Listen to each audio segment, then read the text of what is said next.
تاریخ جو ہے نا وہ کبھی معاف کسی کو نہیں کرتی. جو بھی تاریخ میں جن لوگوں نے ان لوگوں کو ہمارے اوپر مسلط کیا ہے، تاریخ ان کو معاف نہیں کرے گی. جن لوگوں نے اندرونی یا بیرونی سازش کا حصہ بنے، بیرونی تو پتہ ہے ان کو، تو پاکستان کا صرف ٹیشو پیپر کی طرح وہ استعمال کیا پاکستان کو کہ جی ان کی جنگ میں لڑ لو تو 80,000 پاکستانی ان کے لیے قربان کر دو، ملک کو نقصان کر دو. انہوں نے تو شکریہ تک نہیں کرنا، کیونکہ پاکستان جب ضرورت پڑی تو افغان جہاد تھی تو انہوں نے سوویت یونین کو کمزور کرنا تھا، وہ پھر انہوں نے ہمیں آگے کر دیا. تو ان کا تو اپنے مقاصد ہے، ان کو ہم کیوں برا بھلا کہیں کہ اگر آپ استعمال ہونا چاہتے ہیں، آپ اگر ٹیشو پیپر بننا چاہتے ہیں تو اگلے استعمال کریں گے.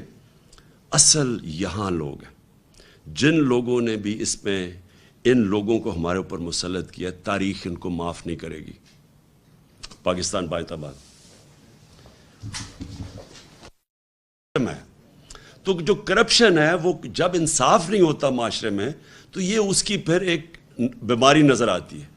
تو 26 سال پہلے یہ جب انصاف کی تحریک چلائی تھی تو میں سارا وقت ایک چیز کہتا رہا ہوں کہ اگر اس ملک نے ترقی کرنا ہے، اس ملک میں قانون کی حکمرانی آئے گی. قانون کی حکمرانی اور انصاف کا کیا مطلب ہے؟ انصاف کا مطلب ہے کہ سب انسان قانون کے سامنے ایک برابر، یعنی کوئی انسان قانون کے اوپر نہیں ہے. اور قانون کا مطلب یہ جو وہ بھی میں واضح کر دوں کہ ہمارے نبی صلی اللہ علیہ وسلم نے تقریباً 1500 سال پہلے آج سے جو بات کہی تھی، وہ بار بار میں اپنی قوم کو بتانا چاہتا ہوں کہ تمہارے سے پہلے بڑی قومیں تباہ ہوئیں جدھر طاقتور کے لیے ایک قانون، اور اس کو آپ اگر وہ جرم کرے، اگر چوری کرے تو اس کو سزا نہ دو، اور جو چھوٹا کمزور چور ہو اسی کو جیلوں میں ڈالو. یعنی جس ملک میں ایک طبقہ قانون سے اوپر ہو، قانون نچلے غریب کمزوروں کے لیے ہو، لیکن طاقتور کے لیے اگر وہ قانون سے اوپر ہو تو وہ ملک تباہ ہو جاتے ہیں، بنانا ریپبلکس بن جاتے ہیں. وہ ملک ان کا کوئی مستقبل نہیں ہوتا. اگر آج ایک قوم امیر ہے تو وہ اس لیے نہیں کہ وہاں وسائل زیادہ ہے، اور اگر آپ قوم میں غربت زیادہ ہے تو وہ اس لیے نہیں کہ وسائل کی کمی ہے. کمی ایک ہی چیز کی ہے، انصاف کی. جس ملک کے اندر انصاف نہیں ہے، یعنی طاقتور قانون کے نیچے نہیں ہے، وہ ملک کبھی بھی ترقی نہیں کر سکتا. تو میں یہ جو 26 سال کی میری ساری سٹرگل ہے، وہ میں ایک ہی چیز لے کے پھرا ہوں کہ جب تک پاکستان کے اندر یہ جو بڑے بڑے اس ملک کے مجرم ہیں، جب تک ہم ان کو قانون کے نیچے نہیں لے کے آتے، یہ پاکستان آگے نہیں بڑھ سکتا. اللہ نے ہر قسم کی اس ملک کو نعمت بخشی ہے، لیکن ہم وہاں نہیں پہنچے جدھر ہمیں بہت پہلے پہنچ جانا چاہیے تھا، اور اس کی وجہ یہی ہے. اب یہ جو ہوا ہے اسمبلی کے اندر، یہ ایک میں اب اس کو کس طرح آپ کو بتاؤں کہ یہ ایک ملک سے کب مذاق اڑایا گیا ہے، یہ ملک کی توہین ہوئی ہے. یہ جن لوگوں نے یہ بے شرمی سے یہ جو پاس کیے ہیں یہ نیب کی امینڈمنٹس، ان کو بے شرمی کی وجہ سے جیل میں ڈالنا چاہیے کہ اتنے کوئی بے شرم نہیں ہو سکتا کہ اس طرح کی امینڈمنٹس کرے.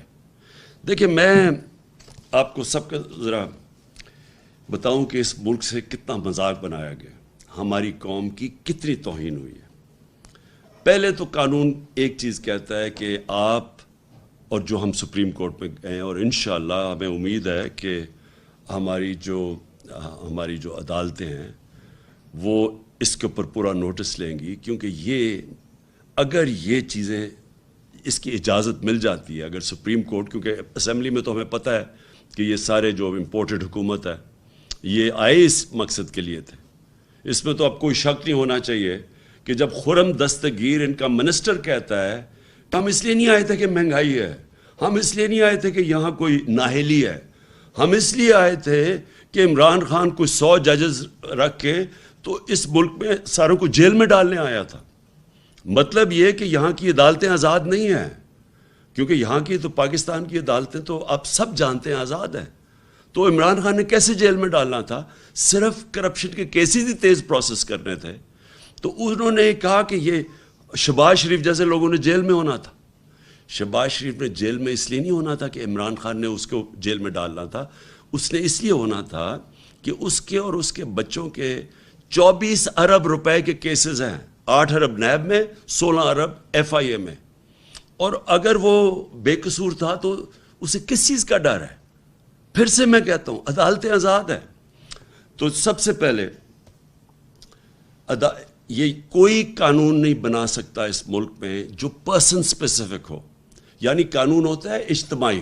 یہ نہیں ہو سکتا کہ عمران خان اپنے لیے کوئی امینڈمنٹ پاس کے اپنے لیے کوئی قانون بنا لے. اب ذرا ایک ایک چیز میں بتاتا ہوں کہ ہوا کیا ہے. کیسے آصف زرداری بھی اب بچ جائیں گے، نواز شریف اور ان کی بیٹی مریم شریف وہ بھی بچ جائیں گے. اب کیسے وہ سارے ان کے پولیٹیشین جن کے اوپر کیسز تھے نیب کے اندر وہ کیسے بچیں گے. آصف زرداری فیک اکاؤنٹس میں کیسے بچ جائے گا.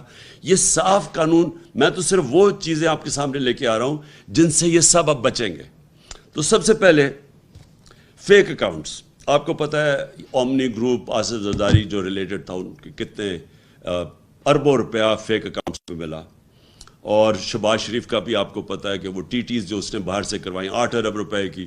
کوئی پاپڑ والا تھا، کوئی چینی والا تھا جو ملک سے کبھی باہر بھی نہیں گئے، ان کے نام پہ ریمیٹنسز منگوائی تھی.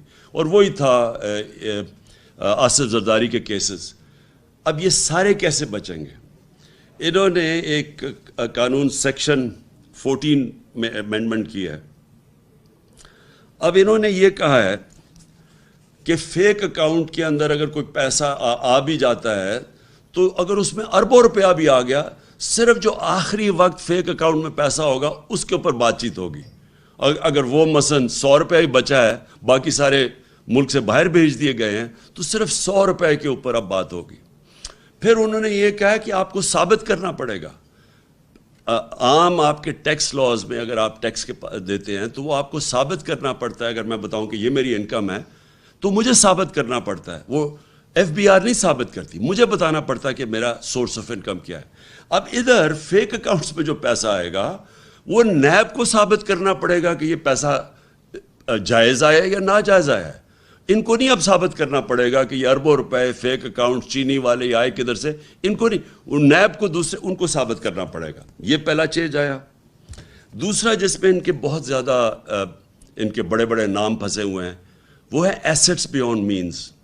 یہ جب سے پاکستان بنا یہ قانون ہے. وہ قانون کیا ہے کہ میں اگر پبلک آفس ہولڈر ہوں، میں بیوروکریٹ ہوں، میں پولیٹیشین ہوں، میں منسٹر ہوں، میں پرائم منسٹر ہوں، تو اگر میری آمدنی 100 روپے ہے اور میرے پاس 200 روپے کے اثاثے آ جاتے ہیں تو وہ مجھے بتانا پڑتا ہے کہ پیسے کدھر سے آئے، کدھر سے میرے اثاثے آئے. انہوں نے اب الٹا کر دیا. اور یہ زیادہ تر دنیا کے اندر یہ قانون ہے کہ اگر میں پبلک آفس ہولڈر ہوں اور میرا اگر 100 روپے کے اثاثے ہیں تو مجھے بتانا پڑتا ہے کہ میری آمدنی 50 روپے اور اگر 100 روپے اثاثے آ گئے مجھے بتانا پڑتا ہے کہ 50 روپے کدھر سے آئے. انہوں نے اب کیا کر دیا ہے کہ انہوں نے ان کے اوپر اب بوجھ ڈال دیا کہ آپ نے بتانا ہے، نیب نے بتانا ہے کہ کدھر سے اثاثے آئے. یہ یاد رکھیں کہ دنیا میں وائٹ کالر کرائم پکڑنا بڑا مشکل ہے، اور اسی لیے یہ بڑے ملکوں کے اندر یہ قانون ہے کہ برڈن یعنی میرے اوپر ذمہ داری آ جاتی ہے. اگر میں پرائم منسٹر ہوں اور میرے اثاثے بہت بڑھ جاتے ہیں، مجھے بتانا پڑتا ہے کہ ایکسٹرا اثاثے کدھر سے میں لے کے آیا. اب یہ پاکستان میں چینج ہو گیا. اس کا مطلب جتنے ان کے لوگ ہیں جو پھنسے ہوئے ہیں، ان کے ایسٹس بیونڈ مینز ہے یعنی آمدنی سے زیادہ اثاثے ہیں، اب وہ سارے بچ جائیں گے. پھر یہ آگے سیکشن 9، یہ ادھر میں وہ سارے بچ جائیں گے. پھر سیکشن 21 ہے. اب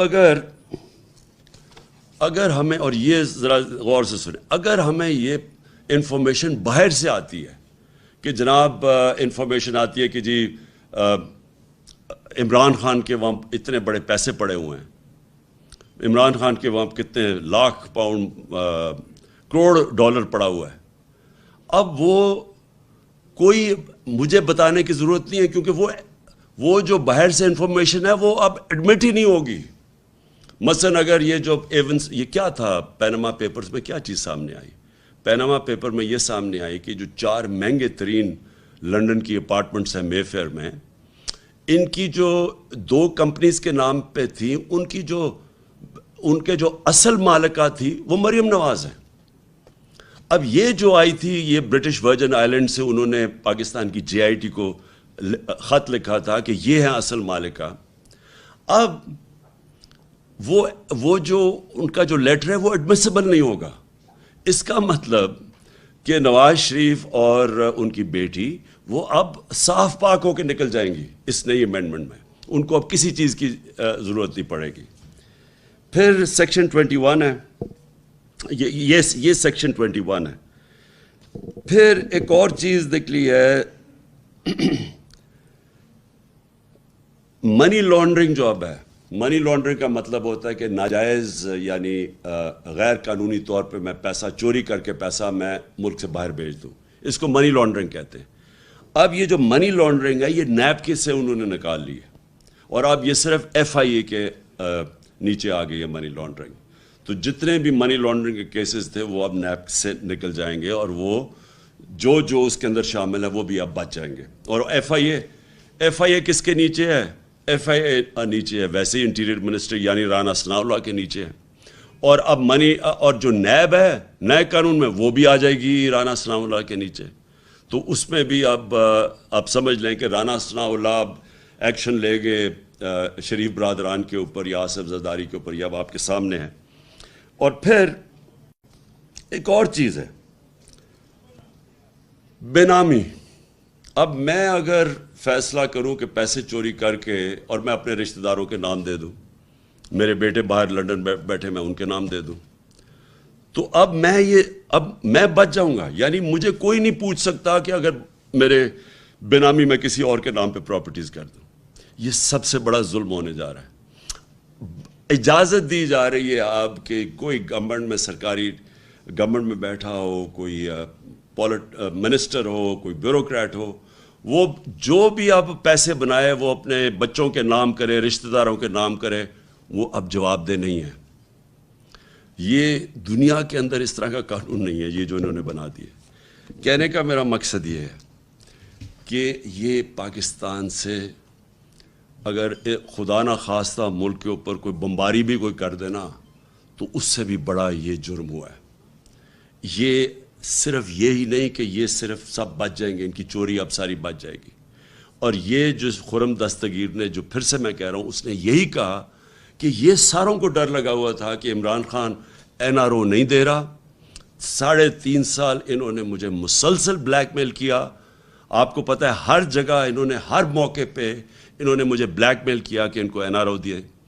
اوپر سے کہتے تھے کہ ہم کوئی این آر او نہیں مانگ رہے، لیکن جب فیٹف کی لیجسلیشن آئی، جو آج یہ سارے بڑے اس کی کہہ رہے ہیں کہ یہ ہم نے بڑا اچھا کوئی کام کر دیا ہے، فیٹف کی لیجسلیشن کے اوپر انہوں نے ہمیں پوری کوشش کی این آر او لینے کی، اس طرح کی امینڈمنٹس لے کے آئے۔ جب ہم نے نہیں کیا تو انہوں نے پوری کوشش کی ہمیں بلیک میل کرنے کی کہ وہ لیجسلیشن نہیں پاس ہوگی۔ اس کے بعد انہوں نے واک آؤٹ کیا اسمبلی سے، جبکہ میں ان کی بات نہیں مانا این آر او کی۔ اب جو ان کو یہ ساری جو این آر او مل گیا، این آر او 2، یہ این آر او 2 صرف اب ان کی چوری ختم نہیں ہوگی، یعنی ان کی سارا اب پہلے جنرل مشرف نے این آر او 1 دیا تھا، اس میں یاد رکھیں ہدایبہ پیپر مل کا کیس تھا، وہ پیپلز پارٹی کی گورنمنٹ نے بنایا تھا نواز شریف کے اوپر، اس کے اوپر اسحاق ڈار کی کنفیشنل سٹیٹمنٹ تھی، سارے اس کے اوپر پتہ تھا کہ کدھر انہوں نے منی لانڈرنگ کر کے پیسے پہلے تو بھیجے وہاں، وہ قاضی فیملی، اس کے اوپر بی بی سی کی فلم بنی کہ کیسے چوری کا پیسہ پہلے وہاں بھیجا، پھر ادھر سے واپس ریمیٹنسز دکھائیں، اور پھر ان کی شریف فیملی کے خاندان میں وہ پیسہ گیا۔ وہ اوپن اینڈ شٹ کیس تھا۔ جنرل مشرف نے اس کا این آر او دیا پہلے اور نواز شریف کو باہر جانے دیا۔ اس کے بعد دوسرا این آر او ملا آصف زرداری کو، اور یہ یاد کرا دوں کہ تب بھی امریکہ کا ہاتھ تھا۔ کونڈالیزا رائس جو سیکرٹری آف اسٹیٹ تھی، انہوں نے اپنی کتاب میں لکھا ہوا ہے کہ کیسے انہوں نے جنرل مشرف اور بے نظیر کو اکٹھا کیا، اور کیسے پھر یہ نیگوسیشن میں این آر او ملا، ان کے کرپشن کیسز ختم ہوئے۔ ان کرپشن کیسز کے اندر $60 ملین پڑا تھا سوئٹزرلینڈ میں.